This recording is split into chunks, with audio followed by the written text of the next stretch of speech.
৪১৮ বছর ধরে ইতিহাসের সাক্ষী হয়ে দাঁড়িয়ে আছে এক নীরব স্থাপত্য ঘাগড়া লস্করখান বাড়ি জামে মসজিদ। শেরপুরের ঝিনাইগাতি উপজেলার হাতীবান্ধা ইউনিয়নে অবস্থিত এই প্রাচীন মসজিদটি শুধু একটি ইবাদতের স্থান নয়, এটি বাংলায় ইসলামের প্রচার ও মুঘল স্থাপত্যের এক অনন্য নিদর্শন।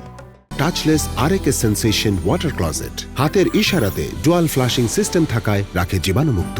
এছাড়াও রয়েছে ইমার্জেন্সি ম্যানুয়াল ফ্লাশ।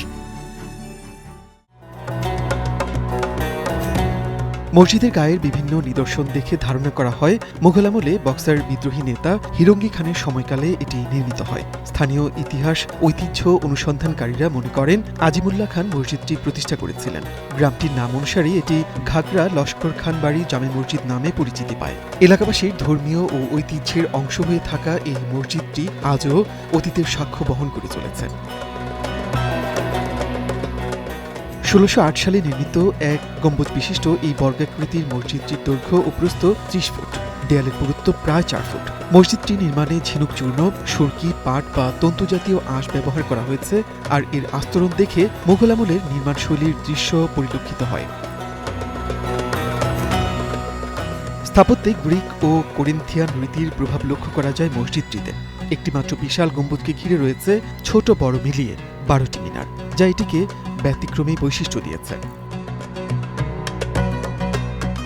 ঘাগড়া মসজিদের ভেতরে রয়েছে দুটি সুদৃঢ় খিলান, মেহরাব ও দেয়ালে রঙিন ফুল আর ফুলদানির কারুকাজ। মসজিদের বিশেষত্ব এর চারকোনা টালির মতো ইট, যা আজ থেকে ৬০০-৭০০ বছর আগে ব্যবহৃত হতো। দরজায় কোষ্ঠী পাথরে খোদাই করা আরবি শিলালিপিতে উল্লেখ ছিল নির্মাণকাল, তবে কয়েক মাস আগে সে মূল্যবান কোষ্ঠী পাথরটি চুরি হয়ে যায়। ৫৮% জমির উপর দাঁড়িয়ে আছে এই ঐতিহ্য। এর মধ্যে ১৭% জমিতে মূল ভবন ও বারান্দা, আর বাকি ৪১% রয়েছে কবরস্থান। এখানে ৫ ওয়াক্ত নামাজ আদায় হয়। মসজিদের ভেতরে একসঙ্গে ৩০ থেকে ৩২ জন এবং বারান্দা সহ পুরো চত্বরে শতাধিক মুসল্লি নামাজ আদায় করতে পারেন। পরিচর্যার অভাবে নাজুক হয়ে পড়া স্থাপনা সম্প্রতি প্রত্নতত্ত্ব বিভাগের তত্ত্বাবধানে সংস্কার ও সৌন্দর্য বর্ধনের কাজ শেষ হয়েছে।